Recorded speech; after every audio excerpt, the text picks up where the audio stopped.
वासुदेवाय ॐ नमो भगवते वासुदेवाय ॐ नमो भगवते वासुदेवाय नारायणं नमस्कृत्य नरं चैव नरोत्तमं देवीं सरस्वतीं व्यासं ततो जयमुदीरयेत् नष्टप्रायेषु भद्रेषु नित्यं भगवत सेवया भगवते उत्तमश्लोके भक्तिर्भवति नैष्टिकी.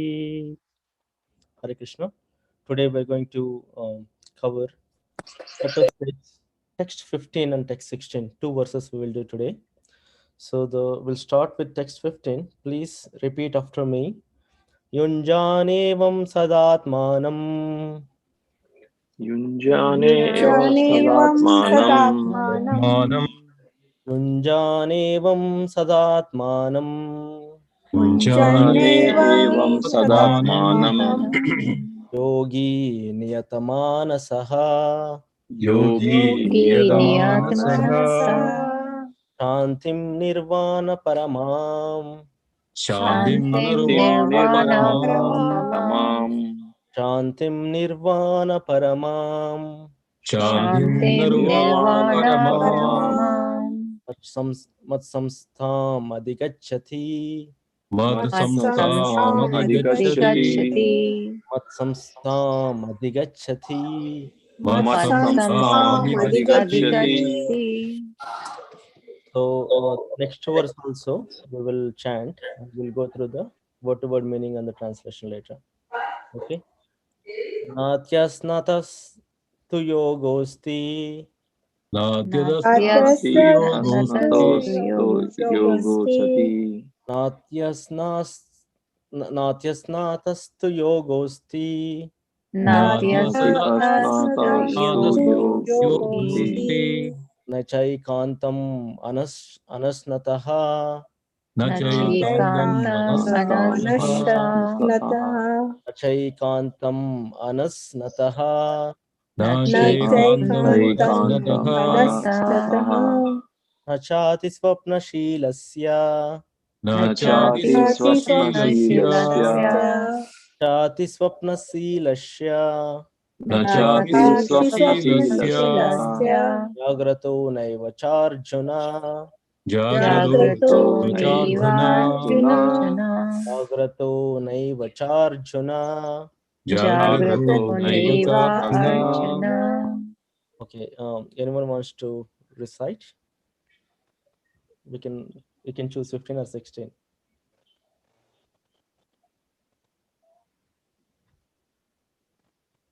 युञ्जन् एवं सदात्मानं युञ्जानेवं ज्ञानम् एवं सदात्मानं सदात्मनं योगी नियतमानसः योगी योगी नियतमानसः नियतमानसः शान्तिं निर्वाणपरामम् Shanti शान्तिं Nirvana निर्वाणपरमम् निर्वाणपरमाम् मत्स्मन्तम् अधिगच्छति मत्संस्थाम् मत्संस्थामधिगच्छति अधिगच्छति. युज्येनैवं सदात्मानं युञ्जानेवं युज्येनैवं सदात्मानं सदात्मनं योगी नियतमानस योगी योगी योगी नियतमानसः नियतमानसः शान्तिं निर्वाणपरमां शान्तिं शान्तिं शान्तिं निर्वाणपरमाम् निर्वाणपरमाम् निर्वाणपरमाम् मत्संस्थाम् अधिगच्छति. मत्स्मन्तम् मत्संस्थामधिगच्छति अधिगच्छति अधिगच्छति. Anyone wants to try 16, verse 16?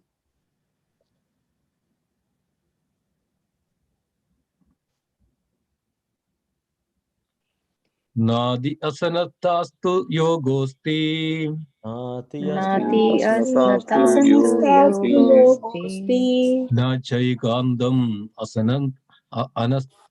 अनस्नादः न न चैकान्तम् चैकान्तम् चैकान्तम् अनस्तः अनस्मातः अनस्तः न चादि स्वप्नशीलस्य न न चाति चाति चाति स्वप्नशीलस्य स्वप्नशीलस्य स्वप्नशीलस्य जाग्रतो नैव चार्जुन जाग्रतो जाग्रतो नैव नैव चार्जुन चार्जुन. Arjun. Okay, thank you very much. Let's go word to word meaning of verse 15 and then we'll repeat the verse 16. Okay. So word to word meaning Yunjan practicing, Yunjan. practicing, Yunjan, practicing. evam, Evam, Evam, mentioned above, as mentioned above, tada, Tada. Tada, constantly, constantly, atmanam, Atmanam, body, mind and soul, body, mind, and soul. So, yogi, Yogi, the mystic transcendentalist, the mystic transcendentalist, niyata manasaha, Niyatamanas, Manasa, a regulated mind, with a regulated mind, shantim, Shantim, peace, peace, nirvana paramam, Nirvana Paramam, Ramam, cessation of material existence, cessation of material existence, matsamstam, Matsamstam, Matsamstam, the spiritual sky, the the spiritual the sky, spiritual sky, the kingdom of God, the kingdom of kingdom God, of God, adhigachati, Adhigachati, does attain, does attain. attain. na,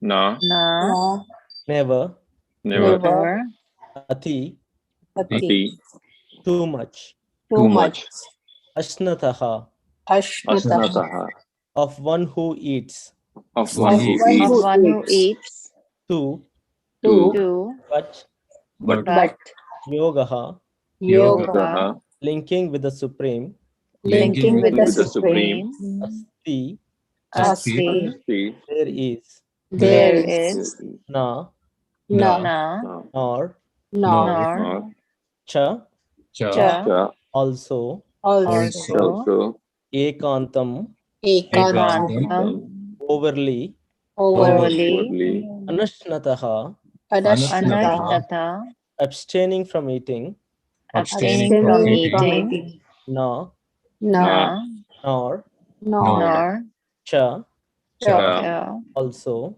also, ati, ati, too much, too much, swapna, swapna, swapna silasya, swapna silasya, of one who sleeps, of one who sleeps, jagrataha, jagrata, or one who keeps night watch too much, one who one who keeps keeps night watch. night watch too much, na, na, not, not, ever, eva, ever, ever, cha, cha, and and Arjuna, Arjuna. O Arjuna. Translation and purport by His Divine Guest Srila Prabhupada. Srila Prabhupada ki jai. So translation of verse 15. Thus, practicing constant control of the body, mind, and activities, the mystic transcendentalist, his mind regulated, attains to the kingdom of God or the abode of Krishna by cessation of material existence. Purport. The ultimate goal in practicing yoga is now clearly explained. Yoga practice is not meant for attaining any kind of material facility. It is to enable the cessation of all material existence. One who seeks an improvement in health or aspires after material perfection is no yogi according to Bhagavad Gita. Nor does cessation of material existence entail once entering into the void, which is only a myth. There is no void anywhere within the creation of the Lord. Rather, the cessation of material existence enables one to enter into the spiritual sky, the abode of the Lord. The abode of the Lord is also clearly described in the Bhagavad Gita as that place where there is no need of sun, moon, or electricity. All the planets in the spiritual kingdom are self-illuminated like the sun in the material sky. The kingdom of God is everywhere, but the spiritual sky and the planets thereof are called Param Dhama or superior abodes. A consummate yogi who is perfect in understanding Lord Krishna, as is clearly stated herein by the Lord himself, Mat Chitta Mat Parah Mat Sthanam, can attain real peace and can ultimately reach his supreme abode, Krishna Loka, known as Goloka Vrindavan. In the Brahma Samhita 537, it is clearly stated, Goloka eva navasita akilatma bhutaha. The Lord, although residing always in his abode called Goloka, is all pervading Brahman and the localized Paramatma as well by dint of his superior spiritual energies. No one can reach the spiritual sky, Vaikuntha, or enter into the Lord's eternal abode, Goloka Vrindavana, without the proper understanding of Krishna and his plenary expansion Vishnu. Therefore, a person working in Krishna consciousness is the perfect yogi because his mind is always absorbed in Krishna's activities. Savai manah Krishna padara bindayo. In the Vedas also, Svetavastara Upanishad 3.8, we learn Tameva viditvati mrityum eti. One mrityum iti. One can overcome the path of birth and death only by understanding the Supreme Personality of Godhead Krishna. In other words, perfection of yoga system is the attainment of freedom from material existence and not some magical jugglery or gymnastic feats to be fool innocent people. Now we're going to the translation purport of verse 16. There is no possibility of once becoming a yogi, O Arjuna, if one eats too much or eats too little, sleeps too much or does not sleep enough. Purport. Regulation of diet and sleep is recommended herein for the yogis. Too much eating means eating more than is required to keep the body and soul together. There is no need for men to eat animals because there is an ample supply of grains, vegetables, fruits, and milk. Such simple foodstuff is considered to be in the mode of goodness, according to the Bhagavad Gita. Animal food is for those in the mode of ignorance. Therefore, those who indulge in animal food, drinking, smoking, and eating food which is not first offered to Krishna will suffer sinful reactions because of eating only polluted things. Bunjate te agam Bunjate te tva agam papaye pachanti atmakharanat. Anyone who eats for sense pleasure or cooks for himself, not offering his food to Krishna, eats only sin. One who eats sin and eats more than is allotted to him cannot execute perfect yoga. It is best that one eat only the remnants of foodstuff offered to Krishna. A person in Krishna consciousness does not eat anything which is not first offered to Krishna. Therefore, only the Krishna conscious person can attain perfection in yoga practice, nor can one who artificially abstains from eating, manufacturing his own personal process of fasting, practice yoga. The Krishna conscious person observes fasting as it is recommended in the scriptures. He does not fast or eat more than is required, and he is thus competent to perform yoga practice. One who eats more than required will dream very much while sleeping, and he must consequently sleep more than is required. One should not sleep more than 6 hours daily. One who sleeps more than 6 hours out of 24 is certainly influenced by the mode of ignorance. A person in the mode of ignorance is lazy and prone to sleep a great deal. Such a person cannot perform yoga. ॐ अज्ञानतिमिरन्दस्य ज्ञानाञ्जनशलाकया चक्षुरुन्मिलितं येन तस्मै श्रीगुरुवे नमः श्रीचैतन्यमनोभीष्टं स्थापितं येन भूतले स्वयं रूपः कदा मह्यं ददाति स्वपदान्तिकं वन्देऽहं श्रीगुरौ श्रीयुतपदकमलं श्रीगुरुं वैष्णवांश्च श्रीरूपं साग्रजातं सहगणरघुनाथान्वितं तं सजीवं साद्वैतं सावधूतं परिजनसहितं श्रीकृष्णचैतन्यदेवं श्रीराधा कृष्णपादान् सहगणललिता श्रीविशाखान्वितांश्च हे कृष्ण करुणा सिन्धौ दीनबन्धो जगत्पते गोपेश गोपिका कान्ता राधाकान्त नमोऽस्तुते तप्त काञ्चन गौरङ्गी राधे वृन्दावनेश्वरी वृषभानुसुते देवी प्रणमामि हरिप्रिये वाञ्छकल्पतरुभ्यश्च कृपा सिन्धुभ्य एव च पतितानां पावनेभ्यो वैष्णवेभ्यो नमो नमः जय श्री कृष्ण चैतन्य प्रभु नित्यानंद श्री अद्वैत गदाधर शिवासादि गौर भक्तवृंद हरे Krishna Krishna Krishna Hare Hare Hare Ram Ram Ram Hare Hare. Hare Krishna, dear devotees. So today's verse is from chapter 6, of verses 15 and 16. It's very good to go back and see where we started from and how we reached here. Lord Sri Krishna in chapter 5, we have discussed in my last class, chapter 5, text 27 and 28. We talked about Lord Krishna talking. Lord Krishna gives an indication about dhyana yoga in the chapter 5, text 27 and 28. He just gives a glimpse of what is the dhyana yoga at that point. But in this chapter, in chapter 6, titled dhyana yoga itself, he goes in detail. He talks about ashtanga yoga, the process, the steps, how to perform it, and all those details, right?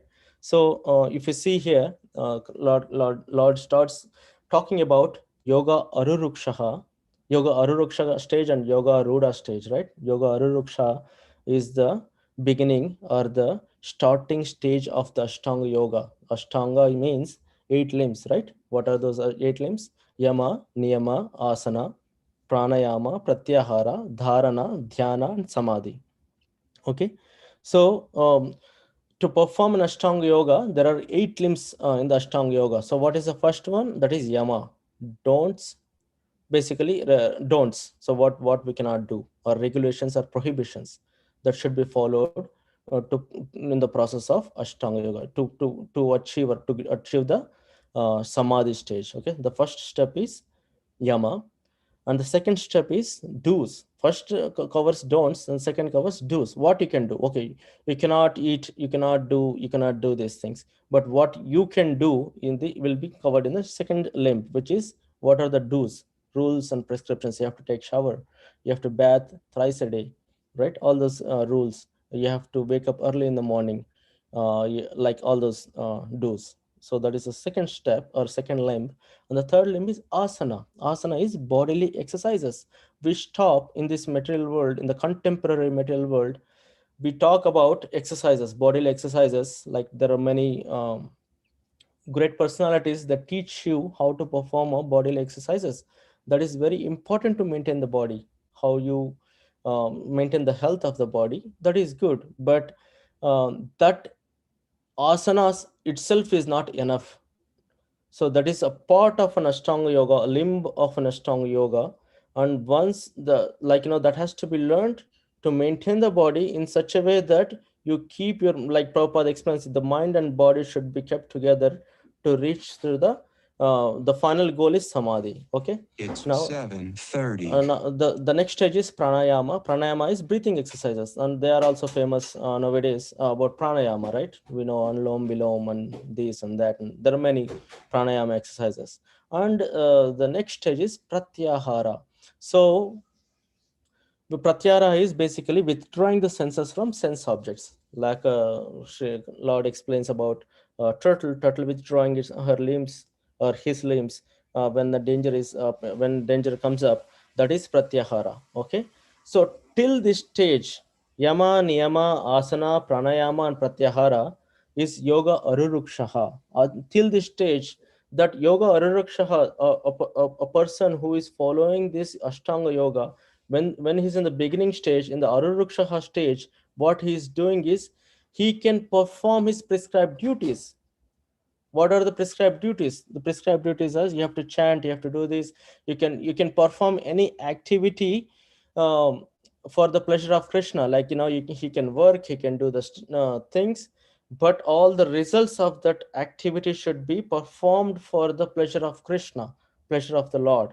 Okay, that stage is yoga arurukshaha. Okay, but now these are 5: yama, niyama, asana, pranayama, and pratyahara.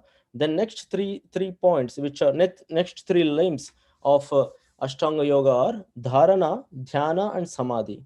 Dharana is basically fixing the mind on the Lord's form.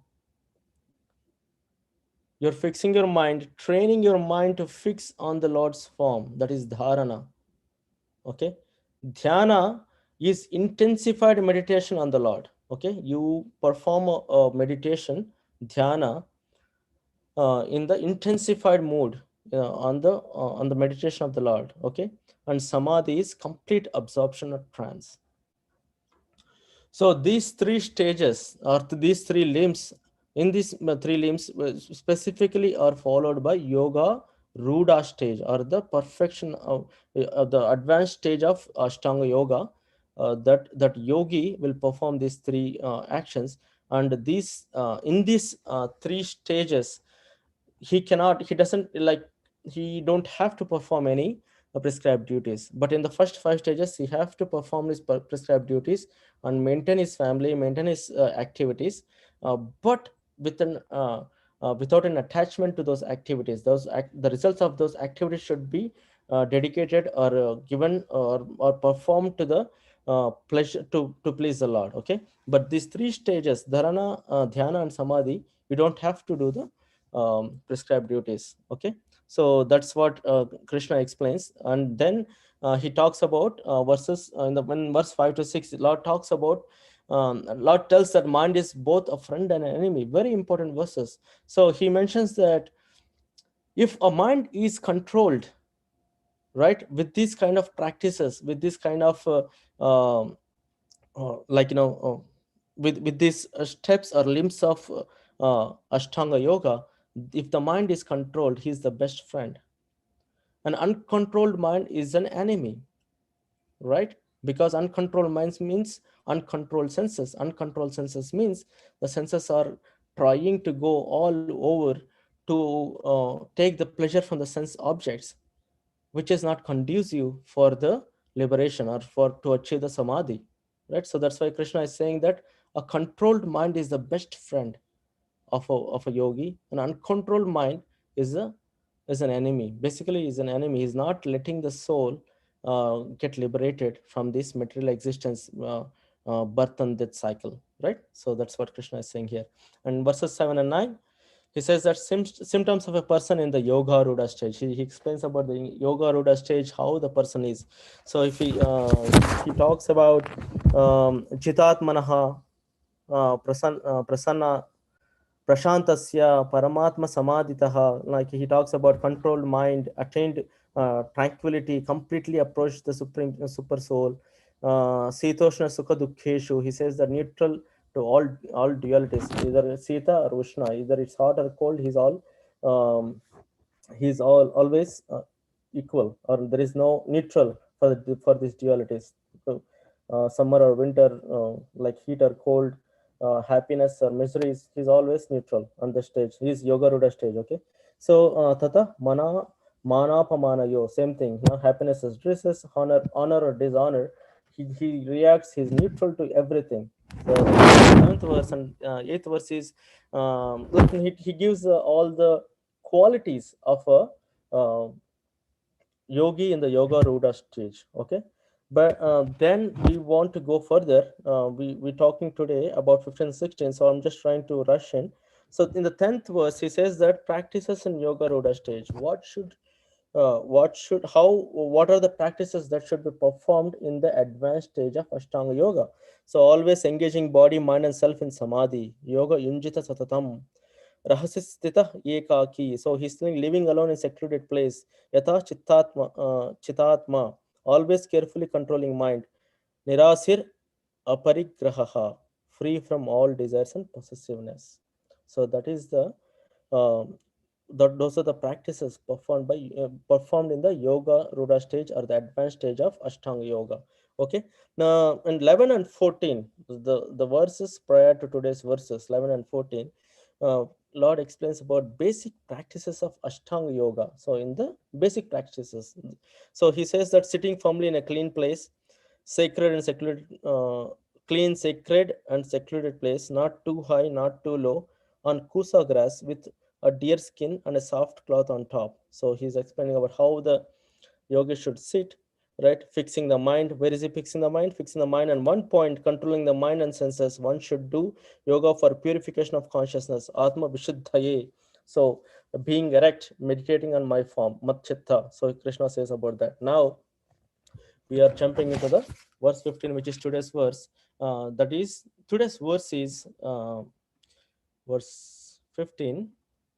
Lord talks about Njan evam sadatmanam yogi niyata manasaha shantim nirvana paramam Masamstham adhigachati. So he's saying that what gachati is attained. So basically, Lord is talking about the goal of this yoga system, right? Ashtanga yoga's goal. He's setting a goal. Okay, what is the goal? When we perform any activity, what we should know, what is the goal of that activity? What are we trying to achieve by performing that activity? So Krishna is giving us a direction here in this verse of the goal of the activity or goal of the Ashtanga yoga performance. Okay, he's saying that adhigachati mam mat samstham adhigachati. The goal of the Ashtanga yoga should be you should reach the spiritual sky.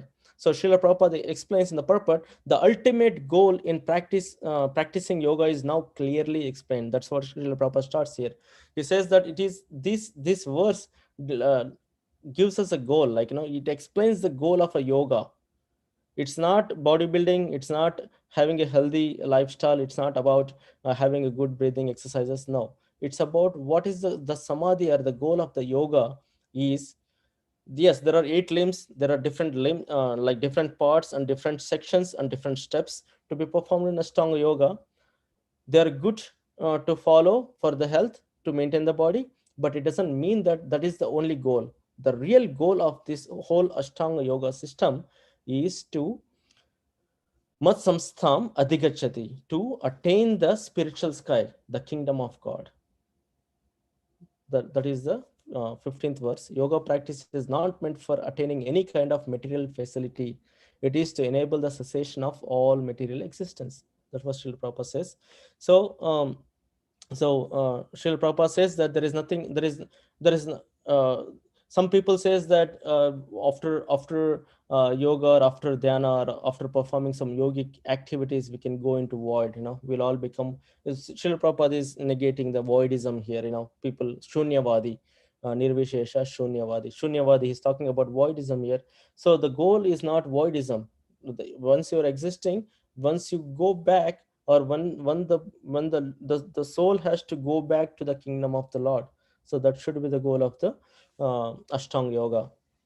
Okay, the kingdom of God is everywhere, but the spiritual sky and the planets thereof are called Param Dhama, or superior abodes. So the goal of the Ashtanga yoga should be to reach to that superior abodes, or Param Dhama, a consummate uh, yogi who is perfect in understanding Lord Krishna, as is clearly stated herein by the Lord himself.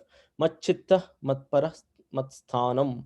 So he says that expert yogi who is perfect in understanding Lord Krishna, he knows that the goal is matsthanam, that is the um, machita. His mind is always engaged in me, and he is always in me, and his goal is to reach me, that matsthanam, to reach my abode, can attain real peace, and with that reach his supreme abode, Krishna Loka, known as Goloka Vrindavan. Okay, that's in Brahma Samhita. Krishna says, Lord Brahma says that Goloka eva navisati akilatma bhutaha. The Lord, although residing always in his abode called Goloka, is the all-pervading Brahman and the localized Paramatma as well, by dint of his superior spiritual energies. So Lord is all-pervading and also localized Paramatma. Okay, so this is, so the verse 15 basically explains about the goal of Ashtanga Yoga and cessation of material existence. Cessation of material existence, nirvana paramam. So basically, after the cessation of the material existence, the goal should be to go back to the Lord. Okay, Lord's Krishna's kingdom, mat samstham. That is those are the two words we want to concentrate here. And now in verse 16, nati asnatastu yogosti nachaikantam anasnataha nachati swapnashilasya jagrato naiva charjuna. So there is no possibility of once becoming a yogi, O Arjuna, if one eats too much or eats too little, sleeps too much or does not sleep enough. So this when the verse 15 explains about the goal of Ashtanga yoga, and now this verse is explaining how to like, it basically gives a recommendation for the Ashtanga yoga. How should we perform the Ashtanga yoga? What are the requirements to perform the Ashtanga yoga? It's basically like a recommendation for Ashtanga yoga. So here it says that uh, Eating too much or eating too little, both are bad. Okay, sleeping too much or sleeping too little, also bad. So what is it? There should be an regulation of what you do. So if you know, nectar of instruction verse 2, atyahara prayasascha prajalpo niyamagrahah janasangascha laulyam cha shadbhir bhaktir vinashyati. So Srila Rupa Goswami mentions there, atyahara prayasascha prajalpo niyamagraha. Ati ahara, atyahara means ati ahara, means overeating or too much collecting. So basically atyahara is too much collection or too much of eating is one of the qualities which will shadbir bhaktir vinashati. There are 6 qualities which were given by Srila Rupa Goswami. So the uh, first quality, which is atyahara, means eating too much, will kill your shadbir bhakti vinashyati. It can destroy your devotion. Bhakti is will be destroyed. So the first quality is atyahara. Atyahara is atihara, eating too much or collecting too much. There are other, like another 5, which is prayasascha, prajalpo, niyamagraha, janasangascha, laulyam cha. So all these 6 of them. So atyahara is too much eating, prayasascha, over endeavoring, and prajalpa is idle talking, niyama, rules and regulations, agraha. So how are you? Agraha, niyama, agraha. So there are two types here, niyama agraha or niyama agraha. Niyama agraha is too much of attachment to the rules and regulations, right? Too much. Oh, Prabhupada said this, we have to follow this. I mean, it's important to follow the regulations and rules and regulations set by the authorities. But some people, they overdo it. I mean, some people, we may also overdo it sometimes with some ignorance. So that is also not good. And niyama agraha, minimizing those rules and regulations, is also not good. So that is what Srila Rupa Goswami mentioning. And janasangascha laulyam cha, and too much association with the worldly minded people, and laulyam, ardent longing or greed. That greed, those 6 qualities will destroy the bhakti or destroy the devotion.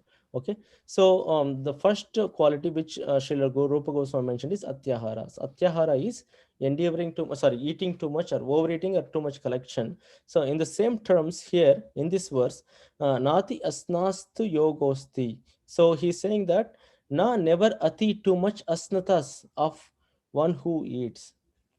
Srila Prabhupada, in one of his lectures for the same verse, he gives a very good example of Raghunath Goswami. Raghunath Goswami was the son of a very rich jamindar, or the landlord of the in the West Bengal, in the Nadia area. He was a very rich person, is only son of that rich jamindar or the landlord in West Bengal. So Raghunath Goswami, one day he left his house without notifying anyone, and he went to Puri to meet Chaitanya Mahaprabhu, right?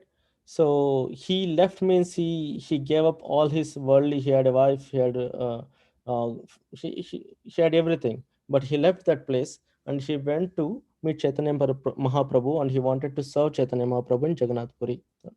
So when his father was a jamindar, he knows and he knew the mind of his son, who is Raghunath Goswami, and his father arranged for 4 servants. He called his 4 servants, gave them 400 rupees. 500 years back, Srila Prabhupada explained, 500 years back, 400 rupees is times 20 we should put. So it is about 8,000 rupees. Maybe now it was 8,000 rupees in Prabhupada's time in 1970s. Now it may be like 15 or 20,000 rupees, right?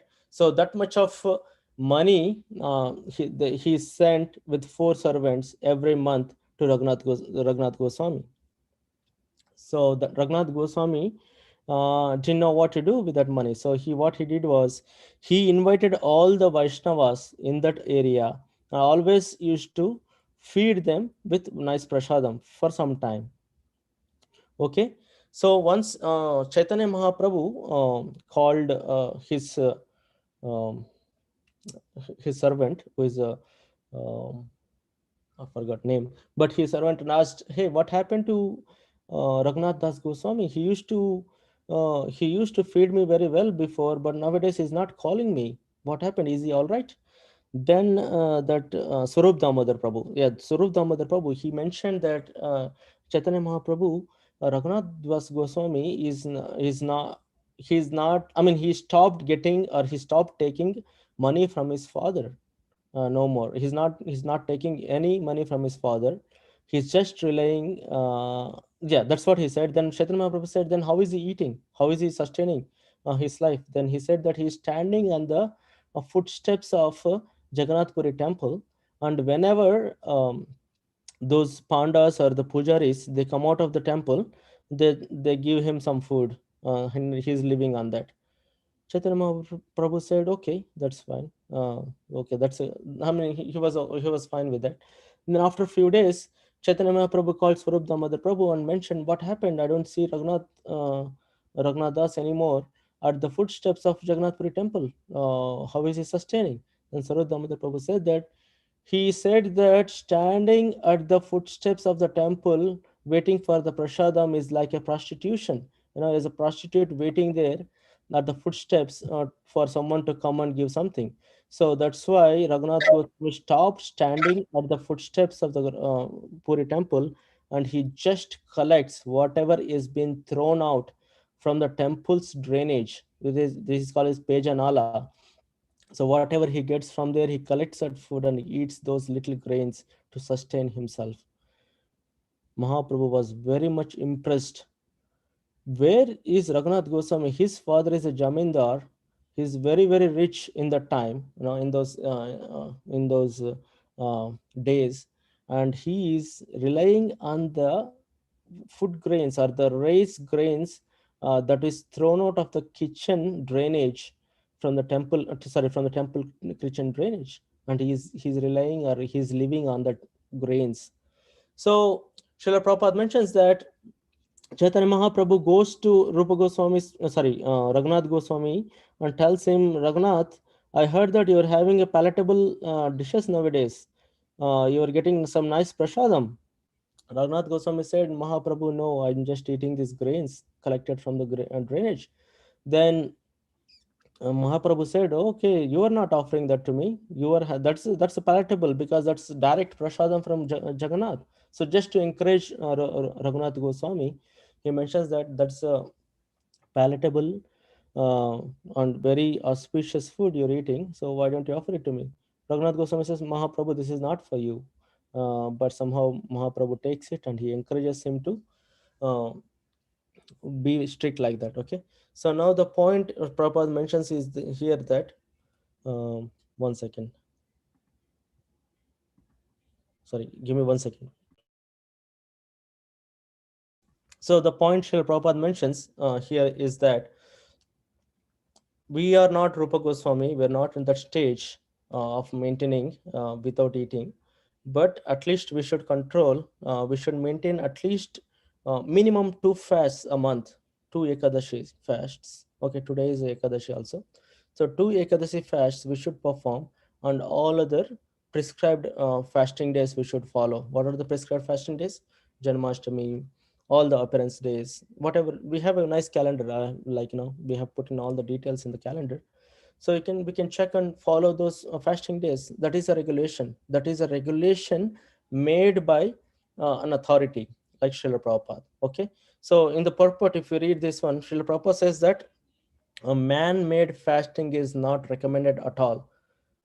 Okay, so what is man-made fasting? So if you remember, it says that not eating too much or not overeating. So not eating too much means you have to eat in the limits, but that eating should be, or that fasting should be performed according to the authorities describe abstaining from eating unnecessarily is not recommended. So Srila Prabhupada mentions here, um, nor can one who artificially abstains from eating of fasting, that person cannot practice yoga. Nowadays there are some new things that you can fast every day 12 hours or 14 hours, 16 hours. I don't know how authentic that is, but it is not recommended by our acharyas. So I think we should not do it. That person, sorry, that person is not qualified enough to uh, become a yogi. So that is what Srila Prabhupada mentions. And in this verse, in the purport, Srila Prabhupada also mentions that one should not eat animals, like, overeating animals, eating everything. No, we have all the prasadam. We have beautiful prasadam. Srila Prabhupada says that we have samosas, sweet balls, which are rasgullas, everything is there. So why don't we just eat them instead of eating animals and eating other living beings, which is not at all conducive for the yoga. So in this way, and similarly, sleeping also. Uh, Swapna Shilasha. If you sleep too much, you get dreams. So when you get dreams, you sleep more. Okay, that's what Srila Prabhupada mentions, that a 6 hours of sleep in 24 hours is certainly good enough. It should not be less, it should not be more. Six. Prabhupada says that if you feel energetic after 5 hours of sleep, if you think that you have completely rested, you are energetic enough, then it's good. 5 hours of sleep is good enough. You don't need to sleep more than 5 hours or 6 hours, right? 6 hours is the max. That's what Prabhupada mentions. And 6 hours out of 24 hours is certainly, if anyone, or if one sleeps more than 6 hours out of 24 is certainly influenced by mode of ignorance. So that's what Srila Prabhupada mentions here. And yeah, so a person in the mode of ignorance is lazy and prone to sleep a great deal. Such a person cannot perform yoga. So a person who sleeps a lot, or who sleeps very less. Let's say he sleeps very only 2 hours. He's all his senses are in not in his control. He's completely when you don't have a good sleep. Also, it's a problem, right? We experience that. We don't the process that when we have a very less sleep, we don't process the things in a right mood or right attitude, because that irritation, that kind of irritability, we see that in the person because of the less sleep. Body needs sleep, so we have to give sleep, uh, but not oversleep. So the neutrality or the balance should be there. Okay, so that is what Srila Prabhupada mentions in the purport here. So I'm just trying to see what else we can speak here. So the next verse is a very good verse. Yuktahara viharasya yukta chetasya karmashu yukta swapna vabhavasya yogo bhavati dukkha. So someone will speak tomorrow on that one. So yeah, that is it. So today we talked about how we reached to these verses, verses 15 and 16, in this chapter 6 of Dhyana Yoga. We saw the different steps Krishna has mentioned. We talked about aruruksha and yoga ruda, two stages of uh, Ashtanga yoga, which is the beginning stage and the advanced stage. We saw the processes. Um, we talked about the 8 levels of or 8 limbs of yoga, Ashtanga yoga, and we talked about how mind is a friend and an enemy, both from the verses 5 and 6. And we talked about symptoms of a person in yoga ruda stage, like jitatmana and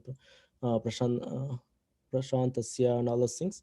Then we talked about stages of Ashtanga yoga practice, practice in yoga ruda stage, and basic principles of Ashtanga yoga from 11th and 14th verses, 11 to 14 verses.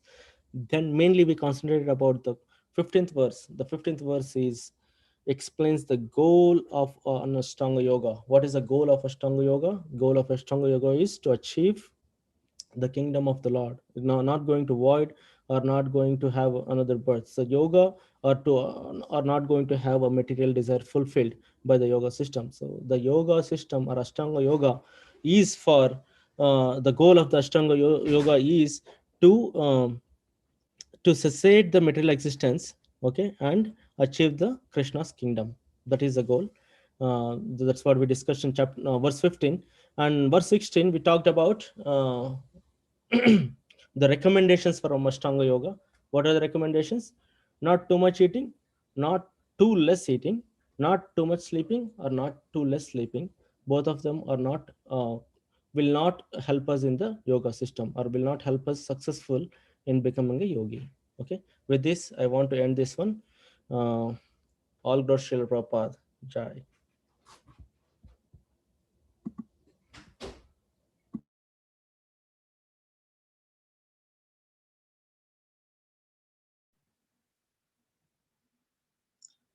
Yeah. Thank you so much, Kishore Koji, for a wonderful class. Are there any reflections or comments or questions, concerns, corrections? Please go ahead. The time for the discussion, if you have any. Hare Krishna, Prabhuji. Dandavat Pranam, all glories to Srila Prabhupada. I had a question, Prabhuji. Please go ahead. Yes. Yeah, you said that if a person who sleeps for more than 6 hours is not, so how do you justify if you are not feeling well, and I mean if your blood is, you have low hemoglobin and the whole day you feel lethargic and you sleep, so how do you justify that, Prabhuji? After you finish your chanting early in the morning, even then afterwards throughout the day you feel very, how do you, Right, Mataji, how do we? Hare Krishna, Mataji. Thank you for Hare Krishna. thank you for a wonderful question. I appreciate you coming up with such a wonderful question. Actually, the point is, everybody in this material world is different. Everybody in the human beings also, everybody is different. Everybody is made up of different. There are different factors which will affect our sleep and our eating habits. So what Krishna is saying is, or what Srila Prabhupada mentions is, it's for in general. He says that in general, even though everybody is different, in general, if you generically, or if you generalize the point, 6 hours is a good enough sleep. Okay, for everyone, to generalize. If someone wants, or if someone needs, or if someone is not energetic enough even after 6 hours of sleep, he can sleep little extra. But the point is, like, he should attain, or he should try to get to that 6 hour sleep level. You know what I mean? Sleeping Yeah. more is not going to be conducive, because we have very, see, the sleeping problems, or the more sleep will happen when we're tired more. So why should we tire ourselves more like that? Because of, For like, medical reasons, Prabhuji, like for medical reasons, if you are able to keep yourself up and you just, your body doesn't let you do what you want to do, and hmm, you just basically you're able to chant your 16 rounds, and basically you're able to read Srimad Bhagavatam and Bhagavad Gita, a little bit of other, like maybe a chapter or so in any other book. So how do you, I mean, we are not able to do more than that. What do you, is it, will he forgive you for that, or? Yes, Mataji. So everybody is different. So what we have to do is, like, we have to try to achieve that goal, just by steps. You don't, let's say, if I am sleeping 8 hours a day, I should not suddenly jump and stop sleeping 8 hours and go to 6 hours. No, it is a practice. Go to, like, next day, you, like, for 1 week you wake up like 15 minutes early, or maybe for 1 month you wake up 15 minutes early, then later you go for half an hour, like that. You know what I mean? You sleep for 8 hours for some time, then 7.5 hours, then 7 hours, if possible. If there is a medical condition, that is completely different. So there is no complaint about that, Mataji. There is no, if body, taking care of the body is important, and if medically, if the medical condition doesn't allow you to wake up, that is fine. I mean, that is a strong reason. Like, for example, I have read somewhere that in Ekadashi also, if you are medically not sound enough to fast on Ekadashi, you can take medicine on Ekadashi. That is, even though that is not a, that medicine may be made up of grains or something like that. People break the fast to take the medicine. So in that, Okay. sense, if it is medical condition, there is no complaint about it. Krishna understands our body. Krishna knows us very well. He is he's in us as a Paramatma. He understands everything what we have and what we don't have. It's all about endeavor, Mataji. Okay, Prabhuji. Thank you so much. No problem.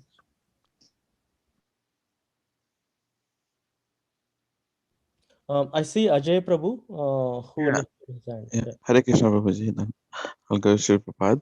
Hare Uh, Krishna. Prabhuji, I have one question. Like Raghunath Goswami, he left home to serve Mahaprabhu.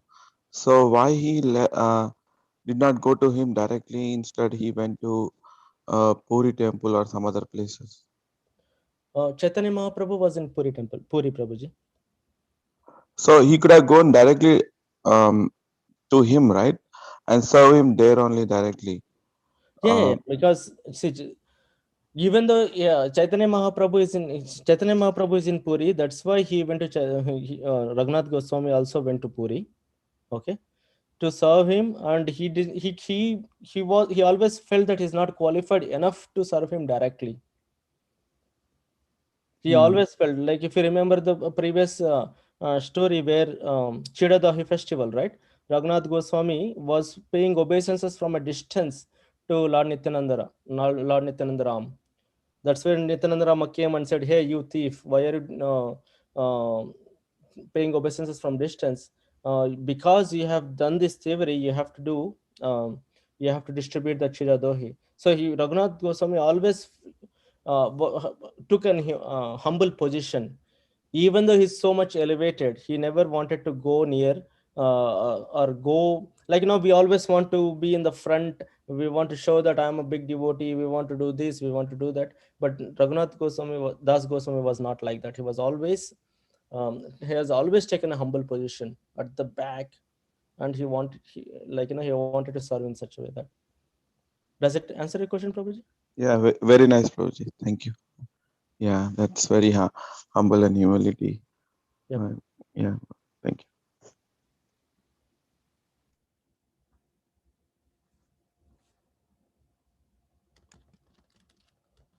Any other realizations?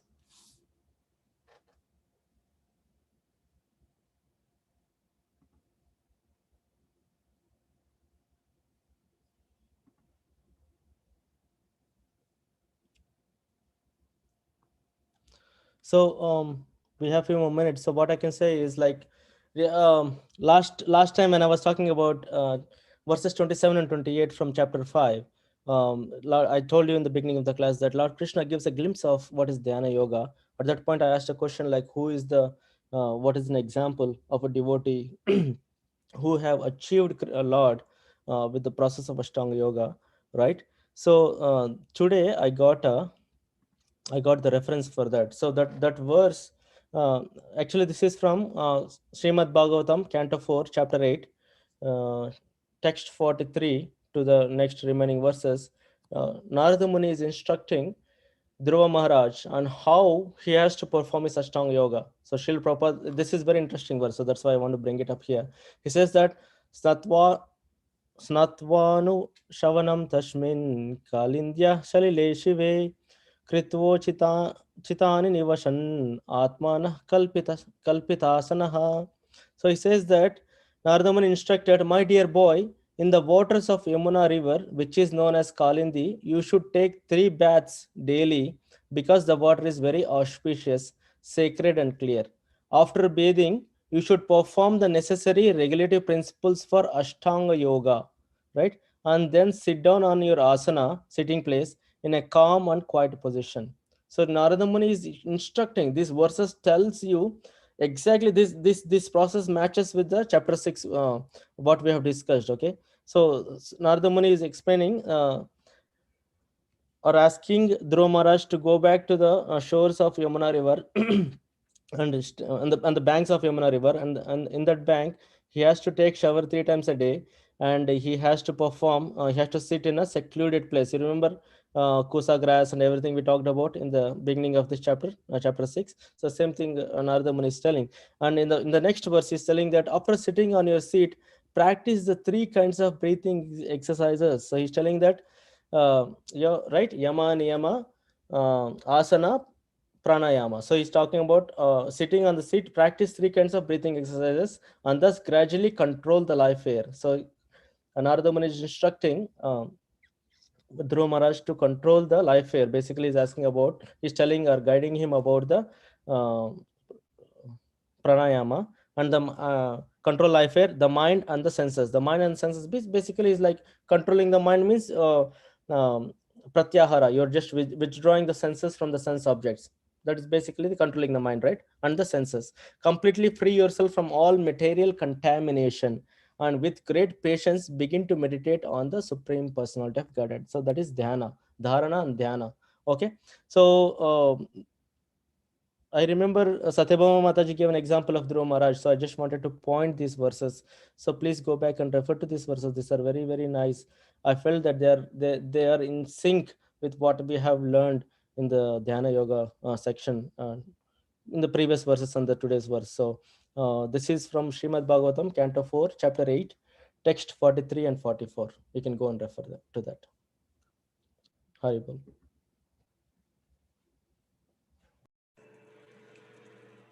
Hare Krishna, Prabhuji. Dandavat Pranam. Hare Krishna Mataji. Just one question I have. So this entire like Dhyana Yoga, is it like the next step of Karma Yoga? Is it like first we start with Karma Yoga and then we move forward with Dhyana Yoga? Is that the goal? Yes, Mataji. It's a very, very good point you brought up, Mataji. Yes, this is a process, and Lord Krishna is mentioning about Karma Yoga, the Nishkama Karma Yoga. The Nishkama Karma Yoga, the goal. You remember the Nishkama Karma Yoga? Basically, performing your prescribed duties without attachment, right? Then comes the Dhyana Yoga, which is today, this chapter, which is Dhyana Yoga. In the Dhyana Yoga, in the first stage, as I mentioned, Yoga Arurukshaha. In that stage, you still are performing the prescribed duties without attachment. Okay, so basically, you're moving from Nishkama Karma Yoga to Yoga Arurukshaha stage, and from there you go down to the last three stages: Dharana, Dhyana, and Samadhi. Okay, Ashtanga Yoga has 8 limbs, and the last 3 limbs are Dharana, Dhyana, and Samadhi. In the Dharana, Dhyana, and Samadhi, you are giving up your prescribed duties. You can give up. Though that stage, if you see the progression, you're going Karma Yoga, Nishkama Karma Yoga, and Dhyana Yoga.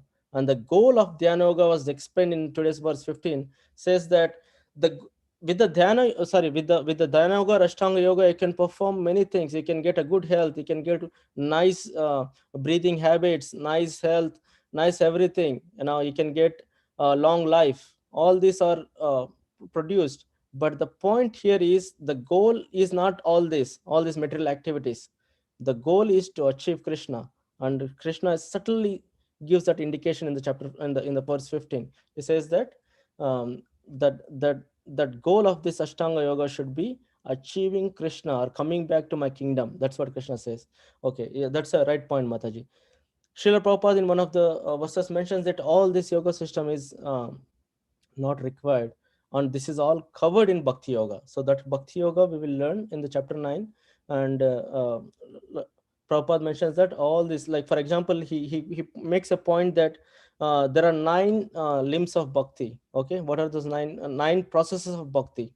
What are those 9 processes? Shravanam, Kirtanam, Smaranam, Vishnu Smaranam. Okay, Shravanam, what is meant by Vishnu Smaranam? That is nothing but dhyana, right? So you're basically thinking about Krishna. Dhyana, what do you do in the dhyana? So you're thinking about Krishna, or you're thinking about the personality of Godhead. So that means, Srila Prabhupada quotes there that means this 9 processes of bhakti already has all this yoga and karma and everything is inside the bhakti yoga already covered. Does it make sense, Mataji? Does it answer your question? Yes, Prabhuji, absolutely. I got it. Very nicely explained, Prabhuji. Thank you so much. Hare Krishna. Bhakti Yoga is the ultimate goal. Yes, But so that's how it goes in Bhagavad Gita. It starts with the Karma Yoga, and then with the Dhyana Yoga is elevate the next step, and then Bhakti Yoga covers everything. In Kali Yoga, that's what is possible. Right. Yeah, because every living entity is different, right?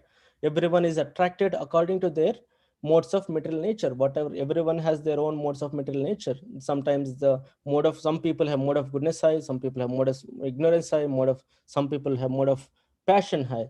So these 3 modes of nature will determine what kind of personality they are, and also they'll determine what kind of process they'll attract to. Does it make sense? So it's not it's not one formula which will apply for everyone. Why Krishna is giving all these different steps? Because not everyone is attracted to bhakti yoga. He knows that because of their material conditioning. So he wants to give different steps, and they will gradually progress towards the bhakti yoga. Got it, Prabhuji. Thank you so much. Thank you for the beautiful explanation.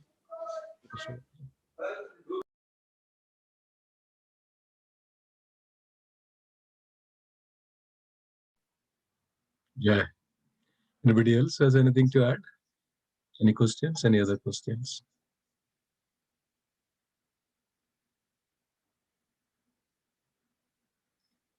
If not, thank you so much for joining. Thank you so much, Kishore Prabhuji, for a wonderful class. If devotees can stay also on the call, we will be having some book distribution discussions. Puneet Prabhuji, is that correct? Yes, Prabhuji. Thank you for calling it out. Yes,